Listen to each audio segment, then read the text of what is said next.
చంద్రశేఖర్ రెడ్డి బహిరంగ క్షమాపణ చెప్పాలి. TTD board member Bhanuprakash Reddy demand. డీఎస్సీపై సీబీఐ విచారణ కోరుతూ వైసీపీ చేసిన రిలే నిరాహార దీక్షలో ఎమ్మెల్సీ పర్వతరెడ్డి చంద్రశేఖర్ రెడ్డి ఆధ్వర్యంలో గోవిందనామాలను అవహేళన చేశారు అంటూ తిరుమల తిరుపతి దేవస్థానం బోర్డు మెంబర్, బీజేపీ నాయకులు భానుప్రకాష్ రెడ్డి ఆగ్రహం వ్యక్తం చేశారు. చంద్రశేఖర్ రెడ్డి వెంటనే బహిరంగ క్షమాపణ చెప్పాలన్నారు. ఆ క్షమాపణ కూడా అలిపిరి వద్ద శ్రీవారి పాదాల వద్ద చెప్పాలని డిమాండ్ చేశారు. వీధి నాటకాలు వేస్తూ వెంకటేశ్వర స్వామిని ఉపయోగించుకోవడం అత్యంత దారుణమన్నారు. దీని వెనుక ఎమ్మెల్సీ చంద్రశేఖర్ రెడ్డి ఉండి మొత్తం నడిపించారు అని భానుప్రకాష్ రెడ్డి అన్నారు. పాటలు పాడింది ఒక క్రిస్టియన్ అని తమకు సమాచారం ఉందని, దీనిపైన ఎస్పీని కలిసి పూర్తి సమాచారం తీసుకుంటామని భానుప్రకాష్ రెడ్డి అన్నారు. ఒక రూమ్ లో ప్రజలకు క్షమాపణ చెబితే సరిపోదని, అలిపిరి వద్ద క్షమాపణ చెప్పాలని, అంతవరకు చంద్రశేఖర్ రెడ్డిని వదిలే ప్రసక్తి లేదని భానుప్రకాష్ రెడ్డి అన్నారు. 2019 నుండి 2024 వరకు మీ నాయకుడు తిరుమలలో చేసిన పాపాల వల్ల 11 సీట్లకు పరిమితమయ్యారని మరిచిపోయావా చంద్రశేఖర్ రెడ్డి అని అన్నారు.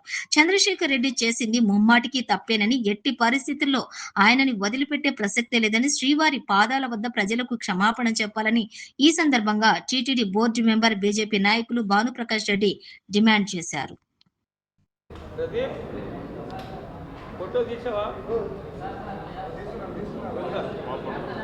మీటింగ్ హాజరు కావాల్సి ఉంది. ఇప్పటికే లేట్గా నడుస్తుంది. ఫ్రెండ్స్, అఖిలాండ కోటి బ్రహ్మాండ నాయకుడు, కలియుగ ప్రత్యక్ష దైవం, కోట్లాది మంది హిందువులకు ఆరాధ్య దైవమైనటువంటి వెంకటేశ్వర స్వామిని నెల్లూరు నడిబొడ్డులో విఆర్ కాలేజ్ సెంటర్లో వీధి నాటకాలు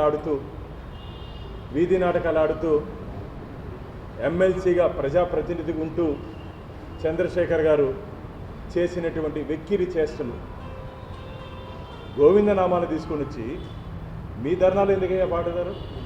పవిత్రమైనటువంటి గోవిందనామాలు.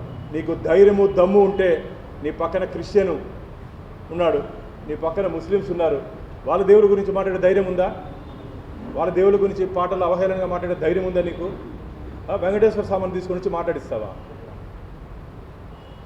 మళ్ళీ నేనేం చేతులు తాళం వేయలేదు, నేనేం పాడలేదు, నువ్వు బుద్ధి ఉందని అడుగుతున్నా. నీకు పక్కన పాడేటప్పుడు పాడకూడదని చెప్పేదానికి నీకు నోరు ఎక్కడ పోయింది? తాళాలు వేసేటప్పుడు చేయి కొట్టకూడదని చెప్పేదానికి నీ చేతులు ఎక్కడ పోయినాయి? నేను తమా చేస్తున్నారా? అందరూ వెంకటేశ్వర స్వామితో కోట్లాది మంది హిందువులకు ఆరాధ్య దైవం ఆయన. Spiritual capital Tirupati, Chandrashekar spiritual capital.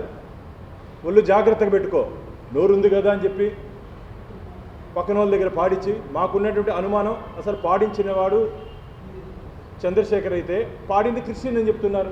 దాని మీద కూడా నేను ఎస్బీ ద్వారా వివరాలు తీసుకుంటున్నాను. వాళ్ళ మీద కూడా క్రిమినల్ కేసులు ఇస్తున్నాను. వీరందరి మీద ఎవరెవరు వెంకటేశ్వర స్వామి పవిత్రమైనటువంటి ఆ భజన్ని వీధి నాటకాల మరగా ఆడి ఏంది అది బాబు?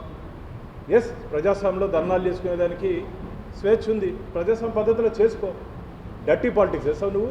డిఎస్సీని అడ్డం పెట్టుకొని డర్టీ పాలిటిక్స్ చేస్తూ స్వామిని అడ్డం పెట్టుకొని మళ్ళీ వాళ్ళు మాట్లాడినారు, వీళ్ళు మాట్లాడినారు. ఎవరు మాట్లాడినా తప్పే. వెంకటేశ్వర స్వామి పాటల్ని కానీ గేయాల్ని కానీ ఎవరున్నా అవహేళన చేస్తే ఎవరు చేసినా తప్పేం చెప్తున్నావు. నీ బుద్ధి ఎక్కడ పోయింది అని అడుగుతున్నా. ఇప్పుడే ఒక వీడియో చూశాను నేను ఏం చేతులు కొట్టలేదు అంటున్నాడు. వేరే వాళ్ళు కొట్టద్దని చెప్పేదానికి ఏమయ్యా నీకు? పాడేటప్పుడు పాడొద్దని చెప్పేయండి ఎందుకు?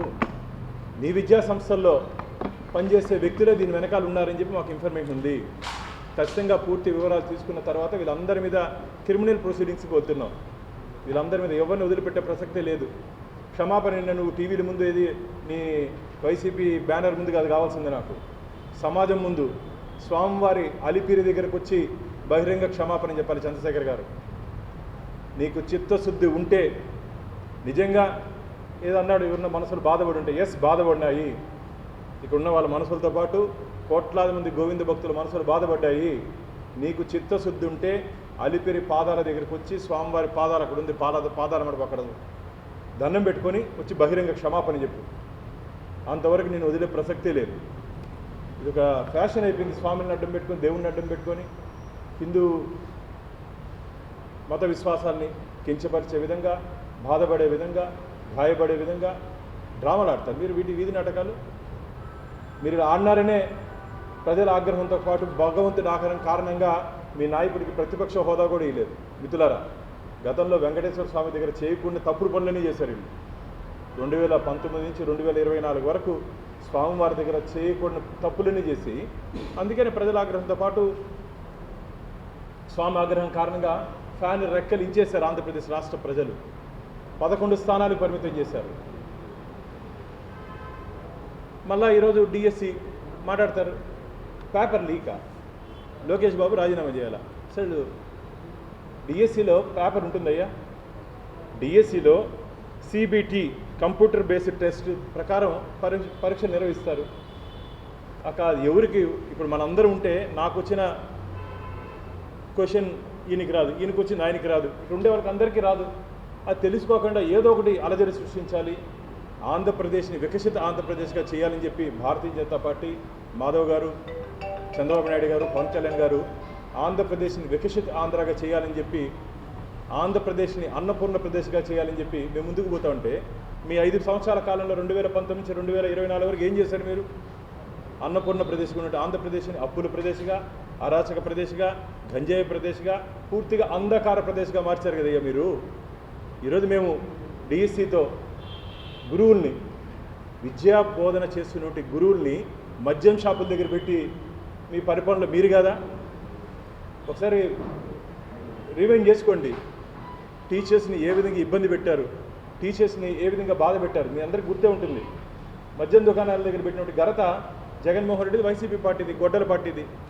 వాళ్ళకి ఎంతసేపు ఒక మంచి మార్గంలో ముందుకు పోవాలని చెప్పి ఆలోచన ఉన్నది. ఒక దుర్మార్గం అనే పరిపాలన మీరు అందించి ఈరోజు 16,600 చిల్లర పోస్టులకి, 16,322 పోస్టులకి ఈరోజు డిఎస్సి మేము ప్రక్రియ ఎటువంటి తప్పులు లేకుండా మేము పూర్తి చేస్తే, మీ అందరికీ తెలుసో తెలియదు మిత్రులారా, ఈ డిఎస్సి ప్రక్రియ ఏ రోజైతే ఎన్డీఏ కూటమి మొదలుపెట్టిందో 32 కేసులు వేశారు. ఇది అఫీషియల్గా మాట్లాడుతున్నాం మేమేమి, ఏదో గాలి మాటలు మాట్లాడలే. వాళ్ళ మరికి ఎక్కడో కూర్చునేసి గాలి మాటలు కాదు. డిఎస్సి జరగకూడదు, టీచర్స్ నియామకం జరగకూడదు, ఆంధ్రప్రదేశ్ అభివృద్ధి ప్రదేశ్గా మారకూడదని చెప్పి ఒక దుర్మార్గపు ఆలోచనతో వైసీపీ పార్టీ వారు పనిచేస్తున్నారు. ఎంత దుర్మార్గం అంటే, మేము అధికారంలోకి వచ్చిన 45 రోజుల్లో ఢిల్లీ విధుల్లో నాటకాలు అన్నారు. పోయి హత్యా రాజకీయాలు జరిగిపోతున్నాయి, ఆంధ్రప్రదేశ్లో హత్యా రాజకీయాలు జరిగిపోతున్నాయి 45 రోజుల్లో. ఏమి జరగకపోయినా గొడ్డల పోటుని గుండెపోటుగా చేసిన పార్టీ మీది, గొడ్డల పోటుని గుండెపోటుగా చేసిన పార్టీ మీది. డ్రైవర్ని డిక్కీలో చంపేసి తరలించిన పార్టీ మీ ప్రజాప్రతినిధులు. మీరే ఈరోజు ఆంధ్రప్రదేశ్లో జరుగుతున్న అన్యాయాల గురించి మాట్లాడేది. పూర్తిగా ఒక దుర్మార్గపు పరిపాలన రాజ్యం వెళ్ళింది ఆంధ్రప్రదేశ్లో. అందుకనే ప్రజలు మీకు బుద్ధి చెప్పారు. దీని వెనకాల ఖచ్చితంగా ఉద్దేశపూర్వకంగా, ఇదేదో ఆషామాషిగా కాదు, ఇది ప్రీ ప్లాన్డ్. ఆ రోజు జరిగినట్టు విఆర్ సెంటర్లో జరిగినట్టు ఆ కార్యక్రమం పూర్తిగా ప్రీ ప్లాన్డ్గా జరిగింది. ఏదో స్క్రిప్ట్ రాసుకొని వచ్చిన అక్కడ ఇమీడియట్గా పాడింది కాదు. దీని వెనకాల ముందే ఎక్సర్సైజ్ చేసి ఈ పాట పాడాలి, గోవిందనామాలు పాడాలి, గోవిందని అవమానపరచాలి, వెంకటేశ్వర స్వామి అవమానపరచాలి, ఎవరి కళ్ళల్లో ఆనందం చూడాలి. నువ్వు ఎవరి కళ్ళలో ఆనందం చూడడానికి ఈ పనులని చేస్తున్నావయ్యా? నువ్వు ఎవరి కళ్ళల్లో ఆనందం చూడడానికి పనులు చేస్తున్నావు? నీకు ధైర్యం ఉంటే ఆ భజనలో ఆ జీసస్ క్రైస్ట్ని అల్లాను పెట్టి పాడుంటే తెలుసుండేది. ఇవాళకి ఏ విధంగా నీకు ఆ సమాజం బుద్ధి చెప్పుండేదో. సింహాల జోలికి రావద్దు, హిందూ సింహాల జోలికి. నేను మళ్ళీ హెచ్చరిస్తున్నా, హిందూ సింహాల జోలికి రావద్దు. నువ్వు తిరుపతి అలిపిరి దగ్గరికి వచ్చి క్షమాపణ చెప్పాలి ఖచ్చితంగా. నేను డిమాండ్ చేస్తున్నా. వెంకటేశ్వర స్వామి భక్తుడిగా, ధర్మకర్తల మండలి సభ్యుడిగా వెంకటేశ్వర స్వామితో నువ్వు ఆడుతున్న ఆటలు పులి స్టాప్ పెట్టాలి. నీ డ్రామాలు, నీ నాటకాలు ఎవరు నమ్మే పరిస్థితి లేదు. కాబట్టి సీరియస్ వాన్ చేస్తున్నాము. ఖచ్చితంగా నువ్వు వచ్చి క్షమాపణ చెప్పు. దీని వెనకాల నుండి మొత్తం విషయం మీద ఇక్కడ నుండి పోలీస్ యంత్రాంగం కూడా ఇదేదో ఉద్దేశపూర్వకంగా ఆషామాషిగా చేసింది కాదు, ఉద్దేశపూర్వకంగా చేసింది. కాబట్టి దీని మీద మా లీగల్ ప్యానల్తో కూడా నేను మాట్లాడడం జరిగింది. దీని వెనకాల ఉన్న పేర్లు కూడా మేము తీస్తున్నాం. వీళ్ళందరి మీద క్రిమినల్ ప్రొసీడింగ్స్ మేము ముందుకు పోతున్నాం. నారా లోకేష్ గారు కావచ్చు, లేకపోతే ఇతరులు కావచ్చు, గతంలో మాట్లాడాలని చెప్పి సోషల్ మీడియాలో వైసీపీ ప్రచారం